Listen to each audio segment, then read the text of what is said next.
ماں بھی خاتون ہے، بیٹی بھی خاتون ہے۔ اس دور میں آپ تشریف لائے کہ جو جہالت کا دورہ تھا، اپنے ہاتھوں سے بنائے ہوئے بتوں کے سامنے اپنی جبین نیاز خم کرتے تھے۔ نہ اپنی خبر تھی، نہ اپنے مبدا کی خبر تھی، نہ منتہا کی خبر تھی، نہ انہیں یہ خبر تھی کہ ہم آئے کہاں سے ہیں، ہمارے مرنے کے بعد کیا ہوگا۔ یہ سارا کچھ حضور صلی اللہ تعالیٰ علیہ وسلم نے انہیں بتایا۔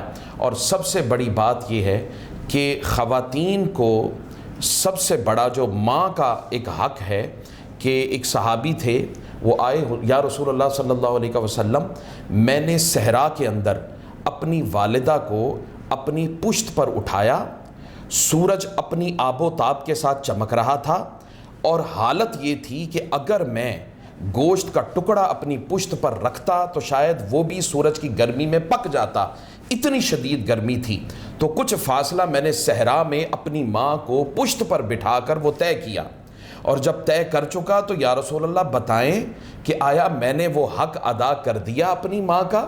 تو حضور صلی اللہ تعالیٰ علیہ وسلم نے فرمایا، ارے تو نے تو وہ پہلی رات کا حق ادا نہیں کیا، کہ جو حضور صلی اللہ تعالیٰ علیہ وسلم نے فرمایا کہ تو نے اپنی ماں کا وہ پہلی رات کا حق ادا نہیں کیا، کہ جس وقت آپ دیکھتے ہیں نا بچہ رات کو پیشاب کر دیتا ہے بستر پر، اب ماں اس گیلے پر سوتی ہے اور بچے کو اٹھا کر خشکی پر لٹاتی ہے۔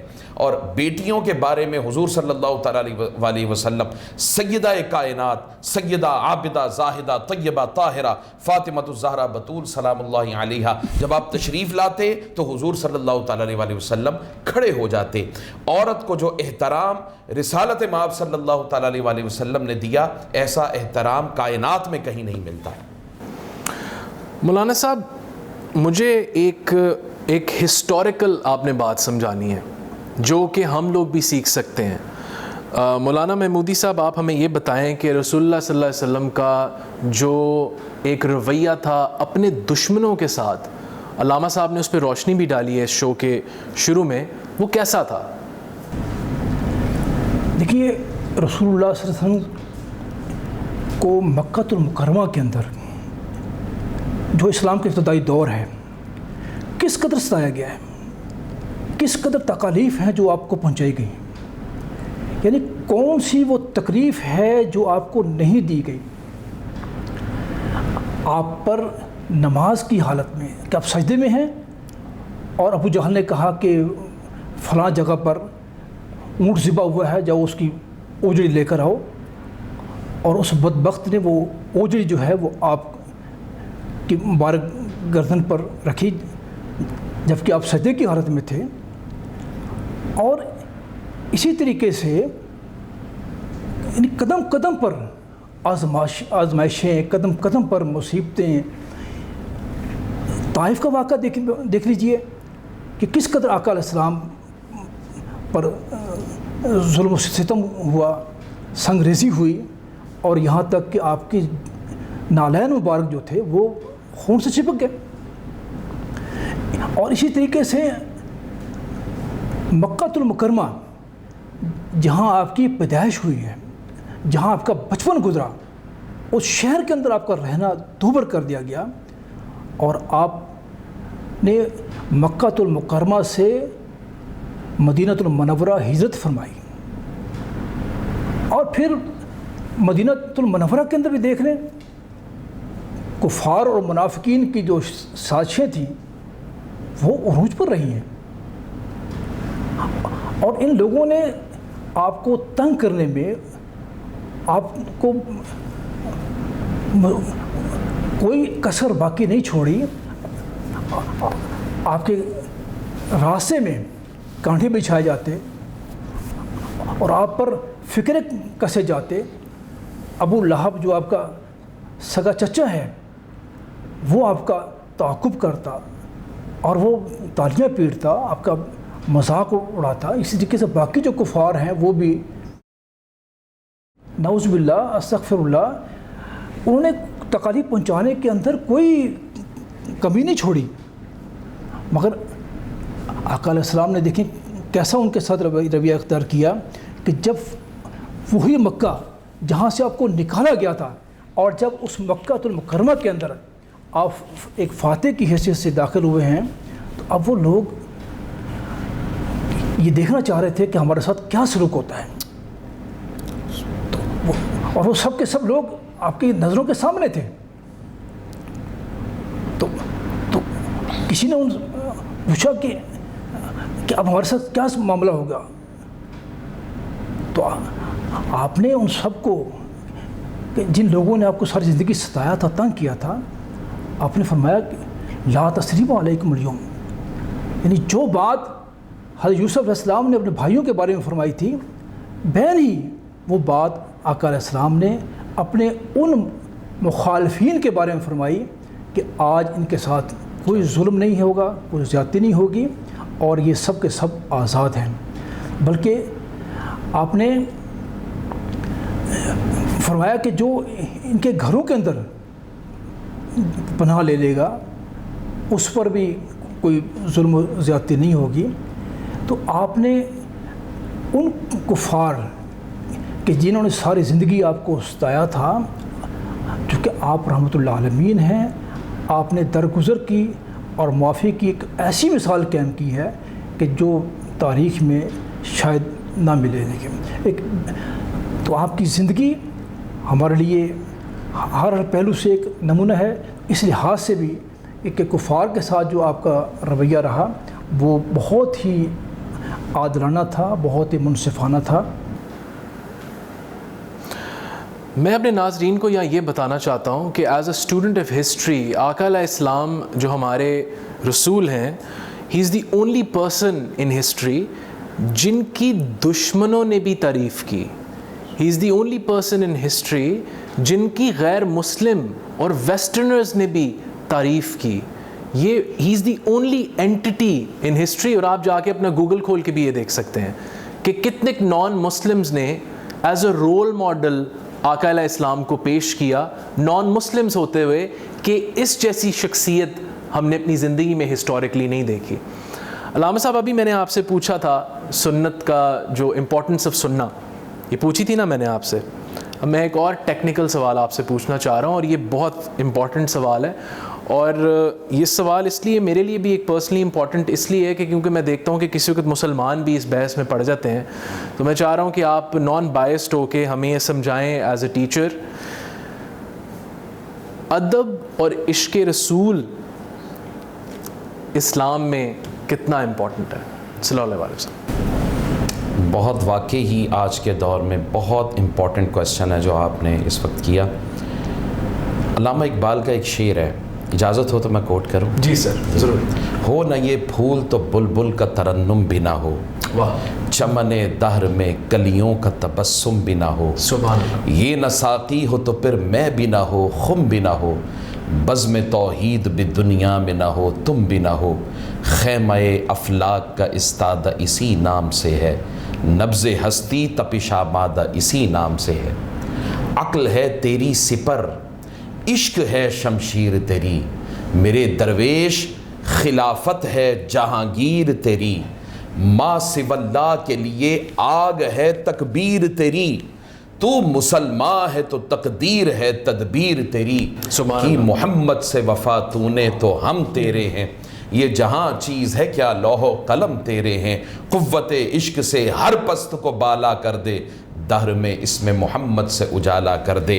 حضور صلی اللہ تعالیٰ علیہ وسلم سے جب تک ایک مسلمان کا تعلق، ایک ایمان والے کا تعلق عشقی، حبی اور ادبی تعلق نہیں ہوگا، وہ کبھی بھی حضور کی رحمت تک رسائی حاصل کر ہی نہیں سکتا.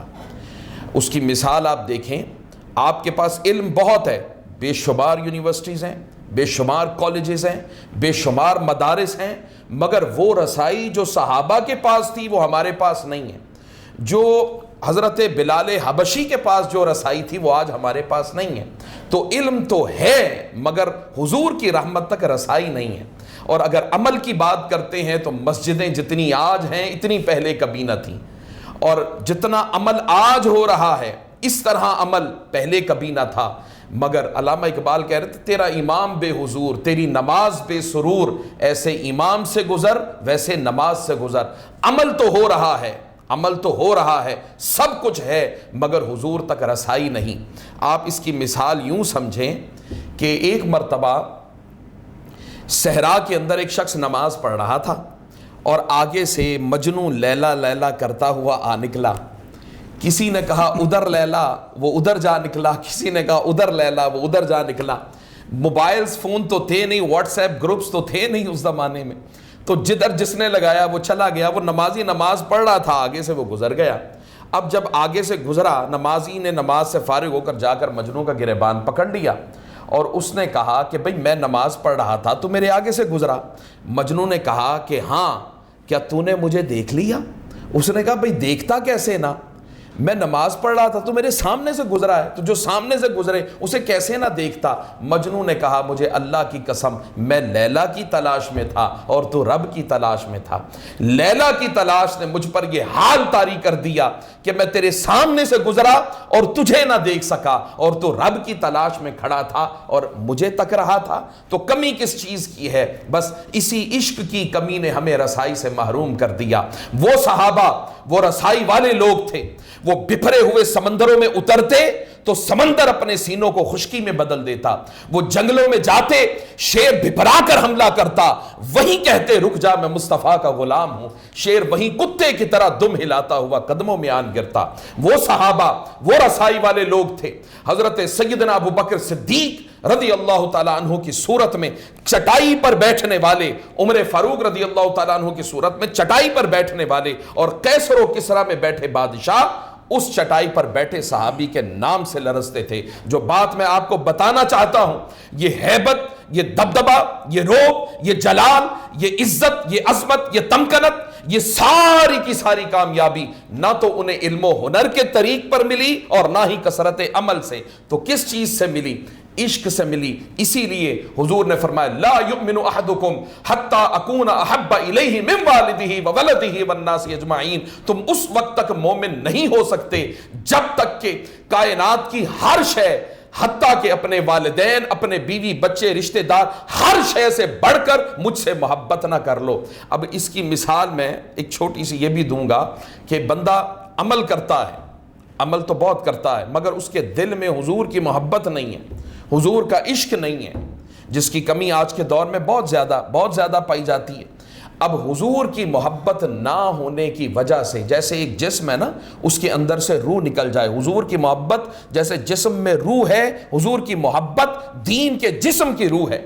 قیامت کے دن لوگ اپنے اعمال جو ہیں اللہ کی بارگاہ میں پیش کریں گے. باری تعالیٰ یہ میرے عمل ہیں، یہ میں نے صدقہ خیرات کیا، یہ میں نے ایسا کیا، یہ میں نے ویسا کیا. اعمال صالحہ جتنے بھی ہیں شریعت کے اندر، وہ سارے کے سارے اللہ کی بارگاہ میں پیش کیے جائیں گے. تو اس وقت رب کائنات فرمائے گا لوگو جسم تو لائے ہو مگر اس میں روح نظر نہیں آ رہی. وہ کہیں گے روح کیا ہے؟ فرمایا یہ نماز یہ دین کا جسم ہے، یہ روزہ یہ دین کا جسم ہے، یہ زکوٰۃ یہ دین کا جسم ہے، یہ اعمال صالحہ سارے کے سارے یہ دین کا جسم ہے. اور میرے مصطفیٰ سے محبت یہ دین کے جسم کی روح ہے، مصطفیٰ کا ادب یہ دین کے جسم کی روح ہے. بس جس طرح تمہارے جسموں سے روح نکل جائے تو گھر میں رکھنا گوارا نہیں کرتے، قبر میں منو من مٹی میں ڈال آتے ہو، اٹھاؤ فرشتوں ان کے اعمال کے جسموں کو اور جہنم میں ڈال دو. تو حضور کا ادب، حضور کی محبت. صحابہ کو دیکھیں، اب حضور صلی اللہ تعالیٰ علیہ وسلم نے کھانا تناول فرمایا. اب سبھی کھانا کھاتے ہیں. اب دیکھنے والا ایک کہتا ہے کہ بھئی وہ بھی کھانا کھاتے ہیں، ہم بھی کھانا کھاتے ہیں، تو پتہ نہیں معاذ اللہ حضور ہمارے جیسے ہو گئے. نہیں، ایسی بات نہیں ہے. اب صحابہ کرام رضوان اللہ تعالیٰ علیہ مجمعین جن کا تعلق حبی تھا، تعلق عشقی تھا، تعلق ادبی تھا، وہ کیا تعلق تھا؟ حضور کھانا تناول فرماتے، ایک کی نگاہ کھانا کھانے پر ہوتی. ابو بکر عمر عثمان و علی جب دیکھتے تو کھانا تو کھا ہی رہے ہوتے، مگر وہ جو لقمے تسبیح کر رہے ہوتے کہ مولا تیرا شکر ہے کہ تیرا مصطفیٰ ہمیں کھا رہا ہے. ان کی نگاہ ان لقموں کی تسبیحوں پر ہوتی. تو جیسے دودھ کا گلاس ہے نا، دودھ کا گلاس بھرا ہوا 2/3، ایک کہتا ہے 1/3 خالی ہے، ایک کہتا ہے نہیں 2/3 بھرا ہوا ہے. بس بھرا رنگ دیکھنے والا ایمان میں بھرا رہتا ہے، اور جو خالی رنگ دیکھتا ہے وہ ایمان میں بھی خالی رہتا ہے. حضور کی محبت، حضور کا عشق. ایک علامہ اقبال کا ایک شعر ہے، اگر آپ اجازت دیں تو وہ بھی میں کوٹ کر لوں. جی ضرور. فارسی کا شعر ہے: بو علی اندر غبار ناقہ گم، دست رومی پردہ محمل کا رفت. وہ بو علی جو فلسفے کا ماہر تھا، وہ اپنے محبوب سے ملنے جا رہا تھا اور محبوب اونٹنی کے کجاوے پر بیٹھا جا رہا تھا. ادھر سے ابو علی دوڑا, عقل دوڑی, علم دوڑا, اس نے ہاتھ بڑھایا, کجاوے سے آواز آئی, ابو علی تو ابھی عقل کی سواری پر ہے, تو ابھی دلیل کی سواری پر ہے, تو ابھی علم کی سواری پر ہے. ادھر سے عاشق رومی دوڑا, اس نے ہاتھ بڑھایا, کجاوے سے آواز آئی, اے عاشق رومی تو عقل کی سواری چھوڑ کر عشق کی سواری پر آ گیا ہے, تو دلیل کی سواری چھوڑ کر محبت کی سواری پر آ گیا ہے. اے ابو علی تو محبوب کی اونٹنی کی گرد میں گم رہے, اے عاشق رومی پردہ اٹھا اور محبوب کا مکھڑا تک لے. بو علی اندر غبارے ناکا گم, دست رومی پردہ محمل گرفت. وہ عشق کی ایک جست جو ہوتی ہے, ایک ایک, وہ انسان کو زمین سے اٹھا کر آسمان پر پہنچا دیتی ہے. اعمال صالحہ اس میں بھی ہم بہت کمزور ہیں, مگر اس سے بڑھ کر جس چیز کی کمزوری ہے کہ جس کی طرف علامہ اقبال نے اشارہ کیا تھا, یہ فاقہ کش جو موت سے ڈرتا نہیں ذرا, روح محمد اس کے بدن سے نکال لو. اور فکر عرب کو دے کر فرنگی تخیلات, اسلام کو حجاز و یمن سے نکال لو. اور بے خطر کود پڑا آتش نمرود میں عشق, عقل ہے محو تماشائے لب بام ابھی. عقل کہتی ہے اگر آگ میں چھلانگ لگا دی تو جل کر راکھ ہو جاؤں گی, اور عشق کہتا ہے کہ ہم تو آئے ہی جلنے کے لیے ہیں. تو حضور سے محبت ایسی ہو کہ سب کچھ لٹتا ہے لٹ جائے, مگر حضور کے جو شریعت مصطفیٰ ہے, حضور صلی اللہ تعالیٰ علیہ وسلم کی شریعت کا بھی ادب ہے. یہ شریعت کا ادب حضور کا ادب ہے, اور حضور صلی اللہ تعالیٰ علیہ وسلم سے قلبی تعلق, روحی تعلق وہ جتنا زیادہ ہوگا, ہم حضور کی رحمت تک اتنی ہی رسائی حاصل کریں گے. سبحان اللہ. علامہ صاحب, میرا خیال ہے کہ ہم نے ادب سے شروع کیا ہے اور ہم عشق پہ آ گئے ہیں. مجھے لگتا ہے کہ یہاں شو ہمیں ختم کرنا پڑے گا. آپ کیا کہتے ہیں؟ جی پوچھ رہے ہیں آپ؟ ہاں ٹھیک ہے, ختم کر دیں. آپ کا بہت بہت شکریہ جی علامہ معین الدین صاحب, آپ نے ہمارے لیے وقت نکالا آن زین خان لائیو.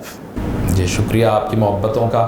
آج 12 ربیع الاول اس کی رات ہے, حضور صلی اللہ تعالیٰ علیہ وسلم کہ وہ جو تمام جہانوں کے لیے رحمت بن کر آئے, آج اس میں سے یہ تھوڑا سا حصہ ہمارا بھی اگر پڑ جائے تو ہماری بھی نجات ہو جائے. میں بہت شکر گزار ہوں آپ سب کا, آپ سب کی ٹیم کا, اور خصوصاً زین بھائی کا. جزاک اللہ جزاک اللہ. مولانا احمد علی محمودی صاحب, آپ کا بھی بہت بہت شکریہ, آپ نے ہمارے لیے وقت نکالا آن زین خان لائیو. یہ آپ کی ذرا نوازی ہے کہ آپ نے مجھ عاجز کو اپنے پروگرام میں مدعو کیا, اور اس پروگرام میں آنا میرے لیے انتہائی سعادت کی بات ہے. آج کا یہ دن اور آج کی یہ رات بہت ہی مبارک رات ہے کہ جس میں آقا علیہ السلام کی ولادت ہوئی, اور اس مہینے کو ربیع الاول کا مہینہ کہا جاتا ہے. اور ربیع کے معنی ہم جانتے ہیں کہ بہار کے ہیں, تو سب موسموں میں بہترین موسم جو ہے وہ ربیع کا موسم ہے, بہار کا موسم ہے. تو آقا علیہ السلام جب تک دنیا میں تشریف نہیں لائے تھے اس وقت تک پورے عالم میں خزاں کا موسم تھا. آپ تشریف لائے تو بہار آئی, اور ربیع الاول یعنی پہلی بہار, اس کا مطلب یہ ہے کہ اس سے قبل ہر طرف خزاں ہی خزاں تھی. آپ آئے تو اس کائنات کے اندر پہلی بہار آئی. تو بہت ہی مبارک یہ گھڑیاں ہیں جس میں ہم نے آقا علیہ السلام کا ذکر کیا. تو ہمارا یہ آنا یہاں پر اللہ تعالیٰ اپنی بارگاہ میں قبول فرمائے. آپ کا بہت بہت شکریہ. جی یہ تھا زین خان لائیو کا ربیع الاول اسپیشل شو. ہمارا جو ٹاپک تھا وہ تھا رحمت للعالمین, رسول اللہ صلی اللہ علیہ وسلم کی ولادت کے موقع پہ. This is Zain Khan, keep on watching Zain Khan live. السلام علیکم, آپ کا بہت بہت شکریہ.